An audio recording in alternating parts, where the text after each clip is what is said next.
m'appelle Clotilde, j'ai 37 ans. Je suis graphiste et j'habite dans l'ouest lyonnais, dans le Rhône.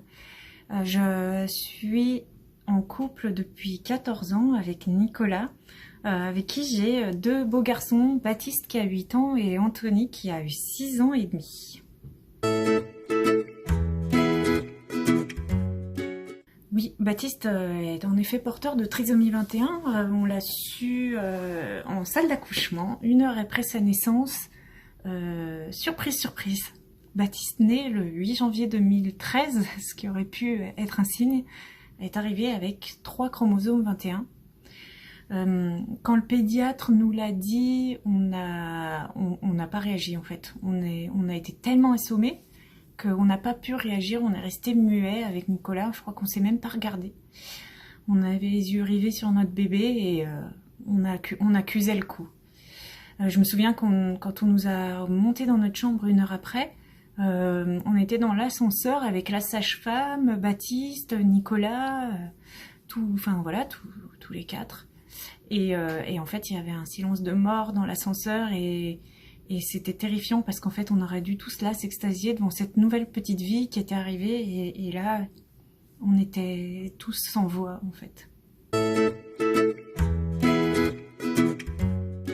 J'étais déjà extrêmement effrayée de devenir maman.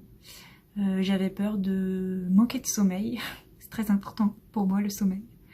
J'avais peur de pas réussir à l'inscrire à l'école, de pas savoir m'occuper de lui, de pas y arriver en fait. C'était nouveau pour moi la maternité, comme pour beaucoup de femmes. Après, quand on ajoute la trisomie 21, et toutes ces choses qui me faisaient si peur, elles ont devenu encore plus effrayantes. Ça paraissait infranchissable et clairement, j'ai pensé que je serais jamais à la hauteur pour ce petit garçon qui venait d'arriver. Et en plus, j'avais très peur que les gens que Baptiste croiserait dans sa vie soient cruels avec lui, se moquent de lui, le maltraitent, etc. Voilà, c'était vraiment les premières peurs qui sont arrivées. Ma plus grande fierté, c'est que Baptiste soit mon fils. C'est normal, vous allez me dire. C'est vrai.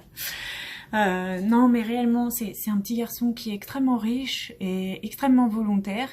Et il avance, et même si de l'extérieur, ça a l'air d'être des petits pas de fourmi qu'il fait, pour chacun de ces petits pas de fourmi, il doit faire preuve d'une force, d'une volonté, d'une patience que j'admire vraiment. Parce que si je devais faire le 5e de ce qu'il fait lui pour ces petits pas de fourmi, justement, comme apprendre à marcher, apprendre à tenir un crayon, apprendre à tout apprendre, et moi je serais pas capable de donner tout ce que lui il donne, en tout cas pas complètement. Donc je suis très très fière d'être sa maman.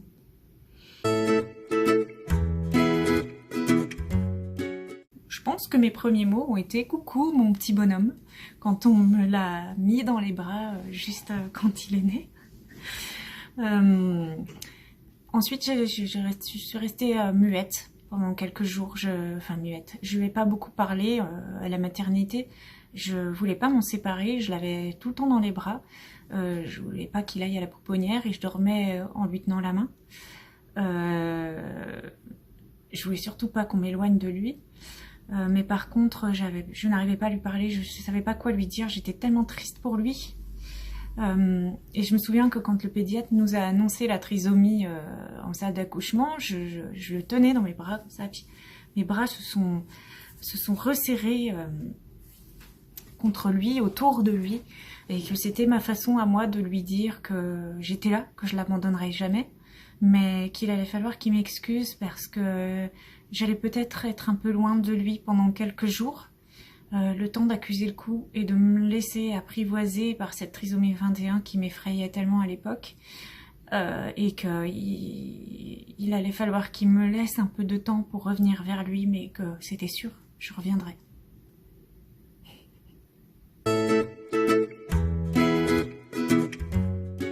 Alors mon regard sur la trisomie 21 et sur le handicap en général a complètement changé. J'ai plus peur du tout, au contraire, je les admire parce que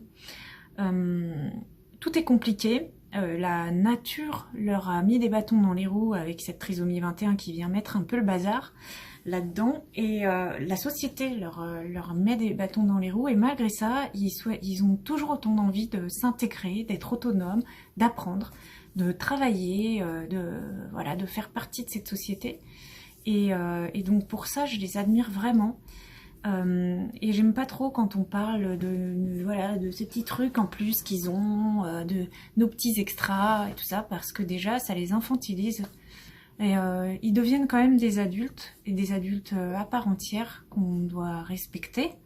Ils sont forts, ils ont beaucoup de volonté et ils sont très intelligents. Il faut pas se fier aux apparences. Et la trisomie, c'est pas rien, c'est pas un petit truc en plus, c'est quand même un gros truc pour eux. C'est pas extraordinaire pour eux. Ça l'est par contre peut-être pour nous qui les côtoyons, parce qu'en effet, ils sont extraordinaires dans le sens pur et propre du terme. Ce sont des gens extraordinaires parce qu'ils nous remettent au centre de notre humanité.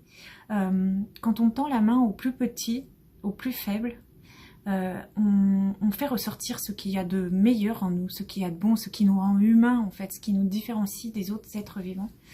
Et en ça, voilà, je les admire vraiment parce qu'ils font vraiment ressortir ce qu'il y a de bon en nous, et c'est important. On a besoin de ça pour pour garder notre humanité.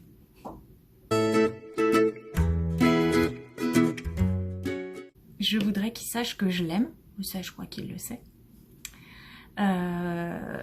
Mais je voudrais surtout qu'il sache qu'il a sa place ici, qu'il est capable de tout, et que quoi qu'il accomplisse, quel que soit l'endroit où il s'arrête, il faudra qu'il soit toujours extrêmement fier de lui. Moi je serais fière, mais ce qui est important c'est que lui soit fier, très fier de lui. Il doit jamais oublier que l'important, ce n'est pas d'arriver, mais d'aller vers, comme le dirait mon ami lyonnais Antoine de Saint-Exupéry, que j'adore.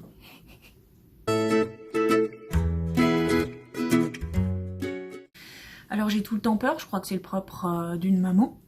Quand on a des enfants, ce qu'on nous dit pas avant, c'est qu'on doit faire cohabiter deux sentiments, l'amour très très fort et la peur très très forte aussi. Donc c'est pas toujours évident.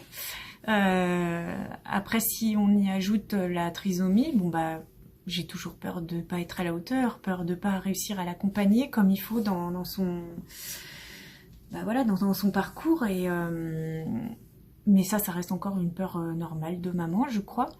Au-delà de ça, c'est vrai que j'ai peur du jour où je serai plus là. Et je crois que c'est pour ça que je me bats pour essayer de faire changer les regards.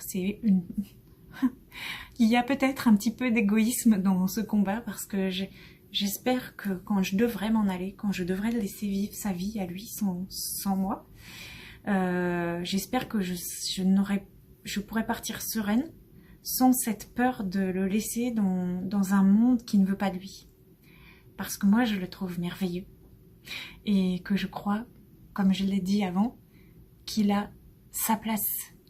Et que je pense que le monde qui l'entoure devrait faire plus attention à lui. Parce que si on faisait plus attention à lui et à tous ceux qui sont comme lui, je crois qu'on aurait une bien meilleure société, un bien meilleur monde. Je rêve d'un monde meilleur, quoi, en fait.